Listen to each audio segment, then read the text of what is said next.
Line ಟಿವಿಯ big ನ್ಯೂಸ್ಗೆ ಸ್ವಾಗತ. ನಾನು ಬಸವರಾಜು. ಬಳ್ಳಾರಿ ಗೋಲಿಬಾರ್ ಘಟನೆ ರಾಜಕೀಯ ತಿರುವು ಪಡೆದುಕೊಂಡಿದೆ. ಘಟಾನುಘಟಿ ನಾಯಕರು ಆರೋಪ ಪ್ರತ್ಯಾರೋಪಗಳಲ್ಲಿ ಬ್ಯುಸಿ ಆಗಿದ್ದಾರೆ. ಈ ಮಧ್ಯೆ ಕೆಲ ಬೆಂಬಲಿಗರನ್ನೂ ವಶಕ್ಕೆ ಪಡೆಯಲಾಗಿದ್ದು, ರಾಜಶೇಖರ್ ದೇಹ ಒಕ್ಕಿದ ಗುಂಡು ಯಾವುದು ಅನ್ನೋ ಸತ್ಯ ಮೇಲ್ನೋಟಕ್ಕೆ ರಿವೀಲ್ ಆದಂತೆ ಕಾಣ್ತಿದೆ. ಏನೆಲ್ಲ ಪ್ರಮುಖ ಸುದ್ದಿಗಳಿದಾವೆ ಇವತ್ತು, ಬನ್ನಿ ಒಂದೊಂದಾಗಿ ನೋಡೋಣ. ಒಂದನೇ ಸುದ್ದಿ, ಬಳ್ಳಾರಿ ನಗರದಲ್ಲಿ ನಡೆದ ಕಾಂಗ್ರೆಸ್ ಕಾರ್ಯಕರ್ತನ ಸಾವಿಗೆ ಬಿಜೆಪಿಯೇ ಕಾರಣ, ಹೀಗಂತ ಡಿಸಿಎಂ ಡಿಕೆ ಶಿವಕುಮಾರ್ ಅವರು ನೇರ ಆರೋಪ ಮಾಡಿದ್ದಾರೆ. ಬೆಂಗಳೂರಿನಲ್ಲಿ ನಡೆದ ಜಂಟಿ ಸುದ್ದಿಗೋಷ್ಠಿಯಲ್ಲಿ ಮಾತನಾಡಿರುವಂತಹ ಡಿಕೆ ಶಿವಕುಮಾರ್ ಅವರು ಬಳ್ಳಾರಿ ಪ್ರಕರಣದಲ್ಲಿ ಕಾನೂನು ಪ್ರಕಾರ ಕ್ರಮ ಆಗತ್ತೆ, ನಾನು ನಮ್ಮ ಶಾಸಕರ ಪರ ನಿಲ್ತೀನಿ ಅಂತ ಭರತ್ ರೆಡ್ಡಿ ಪರ ಬ್ಯಾಟ್ ಬೀಸಿದ್ದಾರೆ. ಯಾರದ್ದೋ ಮನೆ ಮುಂದೆ ರಸ್ತೆಯಲ್ಲಿ ಬ್ಯಾನರ್ ಹಾಕಿದ್ರೆ ಏನು ಸಮಸ್ಯೆ? ನಮ್ಮ ಮನೆ ಮುಂದೆ, ಸಿಎಂ ಮನೆ ಮುಂದೆ ಬಿಜೆಪಿಯವರು ಬ್ಯಾನರ್ ಹಾಕ್ತಾರೆ, ಅದು ಸಾರ್ವಜನಿಕ ರಸ್ತೆ. ಸಂಭ್ರಮದಿಂದ ವಾಲ್ಮೀಕಿ ಸ್ವಾಮೀಜಿಯ ಒಂದು ಕಾರ್ಯಕ್ರಮ ಮಾಡೋದಕ್ಕೆ ಬ್ಯಾನರ್ ಹಾಕಿದ್ದು ಅಷ್ಟೇ. ಈ ಘಟನೆಯಿಂದ ನಮ್ಮ ಕಾರ್ಯಕರ್ತನನ್ನ ಕಳೆದುಕೊಂಡಿದ್ದೇವೆ, ಇದಕ್ಕೆ ಬಿಜೆಪಿ ಕಾರಣ ಎಂದು ಗುಡುಗಿದ್ರು. ಇನ್ನು ಜನಾರ್ದನ್ ರೆಡ್ಡಿ ಕೊಲೆಗೆ ಸಂಚು ಅನ್ನೋ ಆರೋಪಕ್ಕೆ ಡಿ ಕೆ ಶಿವಕುಮಾರ್ ಅವರು ಗರಂ ಆಗಿದ್ರು. ಅವೆಲ್ಲ ಸುಳ್ಳು, ಕೋಟೆ ಕಟ್ಟಿಕೊಂಡು ಕುಳಿತಿದ್ದಾರೆ, ಯಾರು ಕೊಲೆ ಮಾಡ್ತಾರೆ, 100 ಜನ ಸೆಕ್ಯೂರಿಟಿ ಇಟ್ಕೊಂಡಿದ್ದಾರೆ, ಅದೆಲ್ಲ ಡ್ರಾಮಾ ಅಂತ ಡಿ ಕೆ ಶಿವಕುಮಾರ್ ಅವರು ಕುಟುಕಿರುವಂಥದ್ದು. ಉಪಮುಖ್ಯಮಂತ್ರಿ ಕೆಪಿಸಿಸಿ ಅಧ್ಯಕ್ಷ ಡಿ ಕೆ ಶಿವಕುಮಾರ್ ಅವರ ಈ ಹೇಳಿಕೆ ಬಗ್ಗೆ ಗಾಲಿ ಜನಾರ್ದನ್ ರೆಡ್ಡಿ ಅವರು ಕೂಡ ರಿಯಾಕ್ಟ್ ಮಾಡ್ತಾರೆ. ಆದರೆ ಅವರ ಒಂದು ಮಾತನ್ನು ಒಪ್ಪಬಹುದು, ಕೋಟೆ ಕಟ್ಕೊಂಡಿರೋರನ್ನ ಯಾರು ಕೊಲ್ಲೋದಕ್ಕೆ ಸಾಧ್ಯ ಆಗತ್ತೆ? ನೋಡಿ, ಇವತ್ತು ಭರತ್ ರೆಡ್ಡಿ ಅವರ ಬೆಂಬಲಿಗರೂ ಕೂಡ ಇಂಥದ್ದೇ ಮಾತುಗಳನ್ನು ಹೇಳ್ತಿದ್ದಾರೆ. ಈ ಕಡೆ ಗಾಲಿ ಜನಾರ್ದನ್ ರೆಡ್ಡಿ ಅವರ ಪರವಾಗಿ ರಾಮಬಲ ಬಿ ಶ್ರೀರಾಮುಲು ಅವರು ನಿಂತ್ಕೊಂಡು ಎಷ್ಟು ಸಾಧ್ಯವೋ ಅಷ್ಟು ಬ್ಯಾಟ್ ಬೀಸ್ತಿದ್ದಾರೆ. ಆದರೆ ಕೆಪಿಸಿಸಿ ಅಧ್ಯಕ್ಷರು, ಒಂದು ಪಕ್ಷ, ಒಂದು ಸಂಘಟನೆ ಅಂದರೆ ಯಾಕೆ ಡಿ ಕೆ ಶಿವಕುಮಾರ್ ಅವರು ಬಹು ಮುಖ್ಯ ಅನ್ನಿಸ್ತಾರೆ ಅಂದರೆ ಇಂತಹ ಸಂದರ್ಭದಲ್ಲೂ ಕೂಡ ಗಟ್ಟಿಯಾಗಿ ನಿಂತಿದ್ದಾರೆ. ಆದರೆ ಮುಖ್ಯಮಂತ್ರಿಗಳು ಈ ವಿಚಾರದಲ್ಲಿ ಕಾನೂನಿನ ತಪ್ಪು ಒಪ್ಪುಗಳ ಹಿಂದೆ ಮುಂದೆ ನೋಡ್ತಿದ್ದಾರೆ. ಯಾಕಂದರೆ ನಾಳೆ ಸರ್ಕಾರಕ್ಕೆ ಕೆಟ್ಟ ಹೆಸರು ಬರಬಾರ್ದು. ನೋಡಿ, ಒಬ್ಬರು ದೊಡ್ಡದಾಗಿ ಇನ್ನೊಬ್ಬರು ಚಿಕ್ಕದಾಗಿ ಯಾವ ರೀತಿ ವರ್ತಿಸಬೇಕಿದೆ, ಸಂಘಟನಾ ಚತುರನೇ, ಒಬ್ಬ ಲೀಡರೇ ಅನ್ನೋದು ಇಲ್ಲೂ ಗೊತ್ತಾಗುತ್ತೆ. ಆದರೆ ಕೊಲೆಗೆ ಸಂಚು ರೂಪಿಸಿದ್ರು ಅನ್ನುವಂತಹ ಗಂಭೀರ ಆರೋಪ ಏನಿದೆ ಗಾಲಿ ಜನಾರ್ದನ್ ರೆಡ್ಡಿ ಅವರದ್ದು, ಆ ಸತ್ಯಾಸತ್ಯತೆಗಳೂ ಕೂಡ ತನಿಖೆಯಿಂದ ಹೊರಬರಬೇಕು. ಸರ್ಕಾರವೂ ಕೂಡ ಅದನ್ನೇ ಹೇಳ್ತಿದೆ, ಡಿ ಕೆ ಶಿವಕುಮಾರ್ ಅವರು ಅದನ್ನೇ ಹೇಳ್ತಿದ್ದಾರೆ. ತಪ್ಪು ಮಾಡಿರೋರಿಗೆ ಶಿಕ್ಷೆ ಆಗೇ ಆಗುತ್ತೆ, ನಾನು ನನ್ನ ಶಾಸಕನ ಪರ ಬ್ಯಾಟ್ ಬೀಸ್ತೀನಿ ಅಂತಿದ್ದಾರೆ. ಅಲ್ಲಿಗೆ ಏನಾಗಬಹುದು ನಿಮಗೆ ಬಿಟ್ಟಿದೆ. ಎರಡನೇ ಸುದ್ದಿ, ಡ್ರಾಮಾ ಮಾಡ್ತಿದ್ದಾರೆ ಎಂಬ ಡಿ ಕೆ ಶಿವಕುಮಾರ್ ಅವರ ಹೇಳಿಕೆಗೆ ಮಾಜಿ ಸಚಿವ ಶ್ರೀರಾಮುಲು ಗುಡುಗಿದ್ದಾರೆ.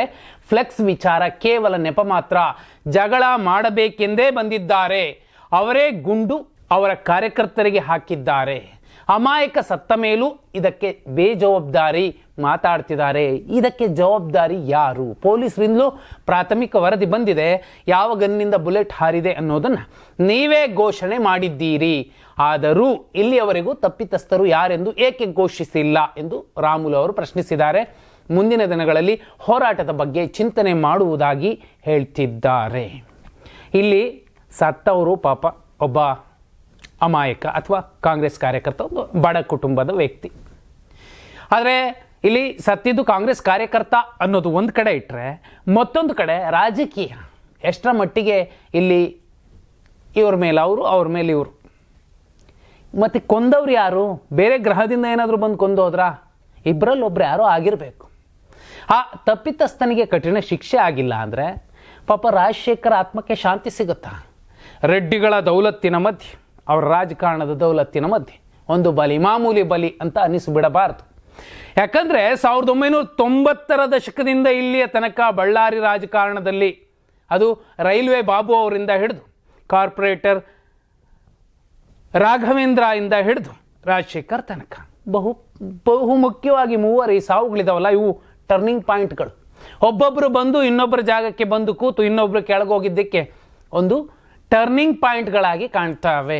ಆದರೆ ತಪ್ಪಿತಸ್ಥರು ಯಾರಿದ್ದಾರೆ ಅವರಿಗೆ ಕಠಿಣ ಶಿಕ್ಷೆ ಆಗಿಲ್ಲ ಅಂದರೆ ದುಡ್ಡಿದ್ದವರು ಮತ್ತೆ ಮೇಲೆ ಬರ್ತಾರೆ, ಅಧಿಕಾರ ಕೆಳಗಿಳಿದ ಮೇಲೆ ಮತ್ತೊಬ್ಬರು ಮೇಲೆ ಹೋಗ್ತಾರೆ, ಹೀಗೆ ರಕ್ತ ಚರಿತ್ರೆ ಮುಂದುವರಿತಾ ಹೋಗುತ್ತೆ. ಮೂರನೇ ಸುದ್ದಿ, ಇಂದು ಕೂಡ ಶಾಸಕ ಜನಾರ್ದನ್ ರೆಡ್ಡಿ ಬಿ ಶ್ರೀರಾಮುಲು ಬಳ್ಳಾರಿಯಲ್ಲಿ ಸುದ್ದಿಗೋಷ್ಠಿ ನಡೆಸಿದ್ದಾರೆ. ಈ ವೇಳೆ ವಿಡಿಯೋವೊಂದನ್ನು ಪ್ರದರ್ಶಿಸಿದ್ದು ಶಾಸಕ ಭರತ್ ರೆಡ್ಡಿ ವಿರುದ್ಧ ಗಂಭೀರ ಆರೋಪ ಮಾಡಿದ್ದಾರೆ. ಗಾಂಜಾ ಪೆಡ್ಲರ್ ದೌಲಾ ಜೊತೆ ಭರತ್ ರೆಡ್ಡಿ ಇರುವ ವಿಡಿಯೋ ಇದಾಗಿದೆ. ದೌಲಾ ಜೊತೆಗೆ ಕಾಲ ಮೇಲೆ ಕಾಲು ಹಾಕಿಕೊಂಡು ಕುಳಿತಿರುವ ದೃಶ್ಯಗಳು ಈ ವಿಡಿಯೋದಲ್ಲಿ ಇವೆ. ದೌಲಾ ಮೇಲೆ 50 kg ಗಾಂಜಾ ಪೆಡ್ಲಿಂಗ್ ಸೇರಿದಂತೆ 18 ಪ್ರಕರಣಗಳು ದಾಖಲಾಗಿವೆ. ಬಳ್ಳಾರಿ ಫೈರಿಂಗ್ ವಿಚಾರದಲ್ಲಿ ಮೃತ ಕಾಂಗ್ರೆಸ್ ಕಾರ್ಯಕರ್ತನಿಗೆ ನ್ಯಾಯ ಸಿಗಬೇಕಾದ್ರೆ ತಪ್ಪಿತಸ್ಥರಾದ ಸತೀಶ್ ರೆಡ್ಡಿ ಮತ್ತು ಅವರ ಅಂಗರಕ್ಷಕರನ್ನ ತಕ್ಷಣವೇ ಬಂಧಿಸಬೇಕು, ಇಲ್ಲವಾದರೆ ಹೋರಾಟ ನಡೆಸುವುದಾಗಿ ಗಾಲಿ ಜನಾರ್ದನ್ ರೆಡ್ಡಿ ಎಚ್ಚರಿಕೆ ನೀಡಿದ್ದಾರೆ. ಇದೇ ಗಾಲಿ ಜನಾರ್ದನ್ ರೆಡ್ಡಿ ಅವರು ತುಂಬ ಹಿಂದೆ ಏನಿಲ್ಲ, ಜನವರಿ 23, 2025 ಇದೇ ರಾಮುಲು ಅವರ ಬಗ್ಗೆ ಇಂಥದ್ದೇ ಗಂಭೀರ ಆರೋಪಗಳನ್ನು ಮಾಡಿದ್ರು. ಇದೀಗ ಅವರ ಎದುರಾಳಿ ಪಕ್ಷದ ನಾಯಕ, ಅವರ ಪತ್ನಿಯನ್ನು ಹೀನಾಯವಾಗಿ ಸೋಲಿಸಿದಂತಹ ಭರತ್ ರೆಡ್ಡಿಯ ವಿರುದ್ಧ ಕೂಡ ಅಂಥದ್ದೇ ಆರೋಪ ಮಾಡ್ತಿದ್ದಾರೆ. ಇಲ್ಲಿ ಎರಡೂ ಕಡೆ ಯಾರು ಸತ್ಯ ಹರಿಶ್ಚಂದ್ರರ ತುಂಡುಗಳು ಎಲ್ಲೂ ಇಲ್ಲ. ಅವ್ರ ಪಾಡ್ಗೆ ಅವರು ನಾವೇ ಸತ್ಯ ಹರಿಶ್ಚಂದ್ರರು ಅಂತ ಹೇಳ್ಕೊತಿದ್ದಾರೆ. ಆದರೆ ಇಬ್ಬರದ್ದು ತಪ್ಪಿದೆ ಅನ್ನೋದನ್ನ ಪೊಲೀಸರು ತನಿಖೆಯ ನಂತರ ಹೊರಗೆ ತರ್ತಾರೆ. 4ನೇ ಸುದ್ದಿ, ಕಾಂಗ್ರೆಸ್ ಕಾರ್ಯಕರ್ತ ರಾಜಶೇಖರ್ ದೇಹದಲ್ಲಿ ಸಿಕ್ಕಿರುವ ಬುಲೆಟ್ ಪೊಲೀಸ್ ಗನ್ಗಳ ಬುಲೆಟ್ಗೆ ಮ್ಯಾಚ್ ಆಗ್ತಿಲ್ಲ.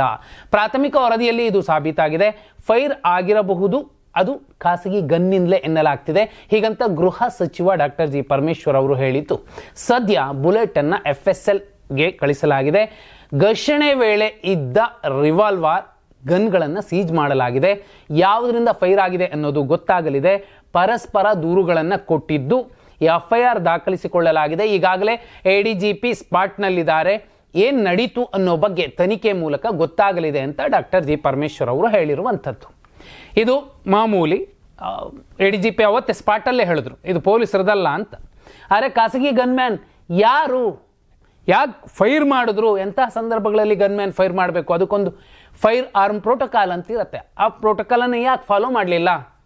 ಅಷ್ಟು ದೊಡ್ಡ ಸಂದಿಗ್ಧ ಸ್ಥಿತಿ ಏನಿತ್ತು? ಎಲ್ಲವೂ ಕೂಡ ತನಿಖೆಯ ನಂತರ ಹೊರಗೆ ಬರುವಂತಹ ಸತ್ಯಗಳಾಗಿವೆ. 5ನೇ ಸುದ್ದಿ, ಬಳ್ಳಾರಿಯನ್ನ ರಿಪಬ್ಲಿಕ್ ಆಫ್ ಬಳ್ಳಾರಿ ಮಾಡಿದ್ದೇ ಬಿಜೆಪಿಯವರು. ಗಲಾಟೆ ಬಗ್ಗೆ ತನಿಖೆ ಆಗ್ತಿದೆ. ಬಿಜೆಪಿಯವರು ನಮಗೆ ಪಾಠ ಹೇಳ್ಕೊಡೋದು ಬೇಡ ಅಂತ ಸಚಿವ ಪ್ರಿಯಾಂಕ್ ಖರ್ಗೆ ವಾಗ್ದಾಳಿ ನಡೆಸಿದ್ದಾರೆ. ಬಳ್ಳಾರಿ ಗಲಾಟೆ ಬಗ್ಗೆ ಬೆಂಗಳೂರಿನಲ್ಲಿ ಪ್ರಿಯಾಂಕ್ ಖರ್ಗೆ ಪ್ರತಿಕ್ರಿಯಿಸಿದ್ದಾರೆ. ಬಳ್ಳಾರಿ SP ಕರ್ತವ್ಯ ಲೋಪ ಮಾಡಿದ್ದಕ್ಕೆ ಅಮಾನತು ಮಾಡಲಾಗಿದೆ. ವೈಯಕ್ತಿಕ ಯಾವುದೂ ಇಲ್ಲ. ಅಲ್ಲಿ ಗಲಾಟೆ ಆಗಿದ್ದು ನಿಜ, ವಾತಾವರಣ ಕೆಟ್ಟದ್ದು ನಿಜ, ಅದಕ್ಕೆ ಕ್ರಮ ಆಗಿದೆ. ಈಗಾಗಲೇ CM DCM ಗೃಹ ಸಚಿವರು ಕಾನೂನು ಪ್ರಕಾರ ಕ್ರಮ ಆಗುತ್ತದೆ. ಅಲ್ಲಿ ಮಾತನಾಡಿದವರೆಲ್ಲ ಜೈಲಿಗೆ ಹೋಗಿ ಬಂದವರು, ನಮಗೆ ಕಾನೂನು ಪಾಠ ಹೇಳ್ತಾರಾ? ಆ ಭಾಗ ಹಾಳು ಮಾಡಿದವರು ನಮಗೆ ಕಾನೂನು ಸಂವಿಧಾನ ಹೇಳಿಕೊಡ್ತಾರಾ? ಪೋಸ್ಟರ್ ಹಾಕಿದ್ರೆ ಏನ್ ತಪ್ಪು? ಹೆಸರಿಗೆ ಮಾತ್ರ ರಾಮನ ಜಪ ಮಾಡೋದು ಅಲ್ಲ, ರಾಮಾಯಣ ಬರೆದ ವಾಲ್ಮೀಕಿ ಪೋಸ್ಟರ್ ಸಹಿಸೋಕೆ ಆಗಲ್ವಾ? ಹೀಗೆ ರಾಮುಲು ಜನಾರ್ದನ್ ರೆಡ್ಡಿಗೆ ಪ್ರಿಯಾಂಕ್ ಖರ್ಗೆ ಪ್ರಶ್ನಿಸಿರುವಂಥದ್ದು. ಪ್ರಿಯಾಂಕ್ ಖರ್ಗೆ ಅವರು ಹೇಳಿರುವಂಥದ್ರಲ್ಲಿ ವಾಸ್ತವ ಇದೆ. ಅರೆ, ಒಬ್ಬ ವಾಲ್ಮೀಕಿ ಅಜ್ಜನ ಫೋಟೋವನ್ನು ಸಹಿಸೋಕ್ಕಾಗಲಿಲ್ಲ ಅಂದರೆ ಅವರ ಹೆಸರು ಹೇಳ್ಕೊಂಡು ಇಷ್ಟು ದಿನ ರಾಜಕಾರಣ ಮಾಡಿದ್ದು ಯಾವ ಲೆಕ್ಕ?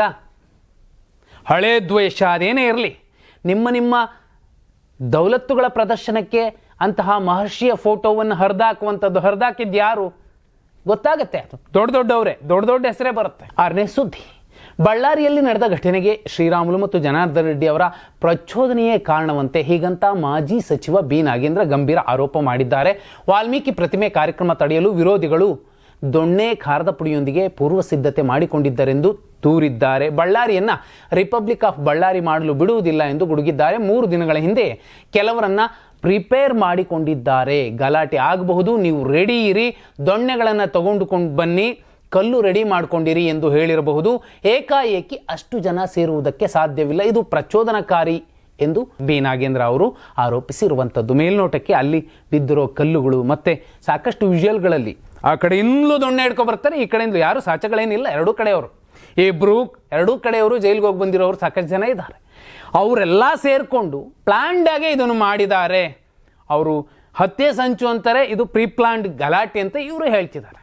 ತನಿಖೆಯ ನಂತರ ಎಲ್ಲ ಹಾವುಗಳು ಹೊರಗಡೆ ಬರ್ತವೆ. ಬಣ್ಣ ಇಲ್ಲದ್ದು, ಬಣ್ಣ ಇರೋದು ಗೊತ್ತಾಗತ್ತೆ. 7ನೇ ಸುದ್ದಿ, ಬಳ್ಳಾರಿ ಘಟನೆಗೆ ಎಸ್ಪಿಯನ್ನ ಬಲಿಪಶು ಮಾಡಲಾಗಿದೆ. ಅವರನ್ನು ಅಮಾನತು ಮಾಡುವ ಬದಲು ಗೃಹ ಸಚಿವ ಡಾಕ್ಟರ್ ಜಿ ಪರಮೇಶ್ವರ್ ಹಾಗೂ ಬಳ್ಳಾರಿ ಜಿಲ್ಲಾ ಉಸ್ತುವಾರಿ ಸಚಿವ ಜಮೀರ್ ಅಹಮದ್ ಖಾನ್ ಅಮಾನತು ಏಕಿಲ್ಲ ಹೀಗಂತ ವಿರೋಧ ಪಕ್ಷದ ನಾಯಕ ಆರ್ ಅಶೋಕ್ ಪ್ರಶ್ನೆ ಮಾಡಿದ್ದಾರೆ ಮತ್ತು ಇದು ಕೊಲೆಗಡುಕ ಸರ್ಕಾರ ಆತ್ಮಹತ್ಯೆ ಭಾಗ್ಯ ಕೊಟ್ಟಿದೆ ಎಂದು ಕಿಡಿಕಾರಿದ್ದಾರೆ. ಪೊಲೀಸ್ ಅಧಿಕಾರಿಗಳು ಹಣ ಕೊಟ್ಟರೆ ಮಾತ್ರ ಪೋಸ್ಟಿಂಗ್ ಕೊಡುತ್ತಾರೆ. ಶಾಸಕ ಭರತ್ ರೆಡ್ಡಿ ಗನ್ಮ್ಯಾನ್ ಗುಂಡು ಹಾರಿಸಿದ್ದು ಎಂದಿದ್ದಕ್ಕೆ ಎಸ್ಪಿ ಮೇಲೆ ಕ್ರಮ ವಹಿಸಿದ್ದಾರೆ. ಗನ್ ಮಾತ್ರ ವಶಕ್ಕೆ ತೆಗೆದುಕೊಂಡಿದ್ದಾರೆ. ಬೇಕೆಂದೇ ಪ್ಲಾನ್ ಮಾಡಿ ಆರೋಪಿಗಳು ರಾಜ್ಯ ಬಿಟ್ಟು ಹೋಗಲು ಅವಕಾಶ ಮಾಡಿಕೊಟ್ಟಿದ್ದಾರೆ. ಯಾವುದೇ ಅಧಿಕಾರಿಗಳು ನಿಷ್ಪಕ್ಷಪಾತವಾಗಿ ಕೆಲಸ ಮಾಡಿದರೆ ಅಮಾನತು ಮಾಡ್ತೀರಾ? ಇದು ನೇಣಿನ ಭಾಗ್ಯದ ಸರ್ಕಾರ ಎಂದು ಆರ್ ಅಶೋಕ್ ಅವರು ವಾಗ್ದಾಳಿ ನಡೆಸಿರುವಂಥದ್ದು. 8ನೇ ಸುದ್ದಿ, ಬಳ್ಳಾರಿಯಲ್ಲಿ ನಡೆಯುತ್ತಿರುವುದು ದ್ವೇಷದ ರಾಜಕಾರಣ ಎಂದು ಕೇಂದ್ರ ಸಚಿವ ಪ್ರಹ್ಲಾದ್ ಜೋಶಿ ಗುಡುಗಿದ್ದಾರೆ. ದ್ವೇಷ ಪ್ರತಿಬಂಧಕ ಕಾಯ್ದೆಯಡಿ ಮನೆ ಸುಟ್ಟಾಕ್ತೀನಿ ಎಂದ ಭರತ್ ರೆಡ್ಡಿ ಮೇಲೆ ಕೇಸ್ ಹಾಕಬೇಕು. ಸುಳ್ಳು ಸುದ್ದಿ ನಿಯಂತ್ರಣ ಕಾಯ್ದೆಯಡಿ ಮೊದಲು ಪ್ರಿಯಾಂಕ್ ಖರ್ಗೆ ಮೇಲೆ ಕೇಸ್ ಹಾಕಬೇಕು. ಸರ್ಕಾರ ಕಾನೂನು ಸುವ್ಯವಸ್ಥೆ ಮರೆತು ಶಾಸಕ ಭರತ್ ರೆಡ್ಡಿ ಅವರನ್ನು ಕಾಪಾಡುವಲ್ಲಿ ಮಗ್ನವಾಗಿದೆ. ಅಲ್ಲಿ ಮೃತಪಟ್ಟ ವ್ಯಕ್ತಿಗೆ ತಗುಲಿರುವುದು ಪೊಲೀಸರ ಗುಂಡಲ್ಲ ಎಂದು ಸ್ಪಷ್ಟವಾಗಿದೆ. ಮಾಜಿ ಸಚಿವ ಜನಾರ್ದನ್ ರೆಡ್ಡಿ ಅವರ ಮನೆ ಮುಂದೆ ಹೋಗಿ ಗಲಾಟೆ ಮಾಡುವ ಅವಶ್ಯಕತೆ ಏನಿತ್ತು? ಅವರು ಮನೆಯಲ್ಲಿ ಇಲ್ಲದಿದ್ದಾಗ ಅವರ ಮನೆ ಮೇಲೆ ಫೈರ್ ಮಾಡುವುದು ಯಾವ ನ್ಯಾಯ? ಇದು ಸಂಪೂರ್ಣವಾಗಿ ನಾನ್ಸೆನ್ಸ್ ವರ್ತನೆ ಎಂದು ಆಕ್ರೋಶ ಹೊರಹಾಕಿದ್ದಾರೆ. 9ನೇ ಸುದ್ದಿ, ಬಳ್ಳಾರಿ ಗಲಾಟೆ ಮತ್ತು ಫೈರಿಂಗ್ ಕೇಸ್ನಲ್ಲಿ 40ಕ್ಕೂ ಹೆಚ್ಚು ಮಂದಿಯನ್ನು ವಶಕ್ಕೆ ಪಡೆಯಲಾಗಿದೆ. ಗಂಗಾವತಿ ಶಾಸಕ ಜನಾರ್ದನ್ ರೆಡ್ಡಿ ಹಾಗೂ ಬಳ್ಳಾರಿ ನಗರ ಶಾಸಕ ಭರತ್ ರೆಡ್ಡಿ ಬೆಂಬಲಿಗರನ್ನು ತೀವ್ರ ವಿಚಾರಣೆಗೆ ಒಳಪಡಿಸಲಾಗಿದೆ. ಸಿಸಿಟಿವಿ ಕ್ಯಾಮೆರಾಗಳು, ಮಾಧ್ಯಮಗಳ ಕ್ಯಾಮೆರಾದಲ್ಲಿನ ದೃಶ್ಯಗಳನ್ನು ಪೊಲೀಸರು ಸಂಗ್ರಹಿಸಿದ್ರು. ಈ ವಿಡಿಯೋಗಳ ಆಧಾರದ ಮೇಲೆ ಹಲವರನ್ನು ವಶಕ್ಕೆ ಪಡೆಯಲಾಗಿದೆ. ಎರಡೂ ಕಡೆಯವರನ್ನು ವಶಕ್ಕೆ ಪಡೆದು ವಿಚಾರಣೆ ನಡೆಸಲಾಗ್ತಿದೆ. ಇಲ್ಲಿ ನೋಡಿ, ನಮ್ಮ ನಾಯಕ ಅಂತ ಇವ್ರ ಕಡೆಯವರು, ಇವ್ರ ನಾಯಕ ಅಂತ ಅವ್ರ ಕಡೆಯವರು, ಎರಡೂ ಕಡೆಯವರು ಹೋದ್ರು. ಅವರವ್ರ ವೈಯಕ್ತಿಕ ಏನೇನಿದೆಯೋ ಈಗ ಪೊಲೀಸರು ಕ್ಲೀನಾಗಿ ಫಿಟ್ ಮಾಡಿ ಕೂರಿಸ್ಕೋತಾರೆ, ಸರಿಯಾಗಿ ವಿಚಾರಣೆ ನಡೆಸ್ತಾರೆ, ಬೆಂಡೆತ್ತಾರೆ. ಬೀದಿಗೆ ಬರ್ದಂಗೆ ಇನ್ನೊಂದ್ಸಲ ಬೆಂಡೆತ್ತಿದ್ರೆ ನಮ್ಮ ನಾಯಕ ಆ ನಾಯಕ ಅಂತ ಹೋಗೋದ್ರ ಬದಲು ಎಲೆಕ್ಟ್ ಮಾಡಿ ಕಳಿಸಿದ್ದೀರಿ. ಅವ್ರ ಕರ್ಮ ಅವ್ರು ಏನಾದರೂ ಮಾಡ್ಕೊಂಡು ಹಾಳಾಗೋಗ್ಲಿ. ಅವ್ರು ಸರಿಯಾಗಿ ಆಳ್ವಿಕೆ ನಡೆಸಲಿಲ್ಲ ಅಂದರೆ ಅವ್ನು ಯಾವುದೇ ಪಕ್ಷ, ಕಾಂಗ್ರೆಸ್ ಆಗಿರಲಿ BJP ಆಗಿರಲಿ, ಕಿತ್ತು ಬಿಸಾಕಿ ಹೊಸಬರನ್ನು ಒಳ್ಳೆಯವರನ್ನು ತಂದರೆ ಕೊನೆ ಪಕ್ಷ ಇಂತಹ ರಿಪಬ್ಲಿಕ್ ಅನ್ನುವಂತಹ ಕಳಂಕ ಬಳಿಯುವಂತಹ ಮನೆಹಾಳರನ್ನ ಎಲೆಕ್ಟ್ ಮಾಡೋದು ತಪ್ಪುತ್ತೆ. ಇದು ಇವತ್ತಿನ ಪ್ರಮುಖ ಸುದ್ದಿಗಳಾಗಿದ್ವು. ನಾಳೆ ಕೂಡ ಪ್ರಮುಖ ಸುದ್ದಿಗಳನ್ನು ಸರಳವಾಗಿ ಸಮಗ್ರವಾಗಿ ಹೇಳುವಂತಹ ಪ್ರಯತ್ನ ಮಾಡ್ತೀವಿ. ಧನ್ಯವಾದ. ಶುಭರಾತ್ರಿ.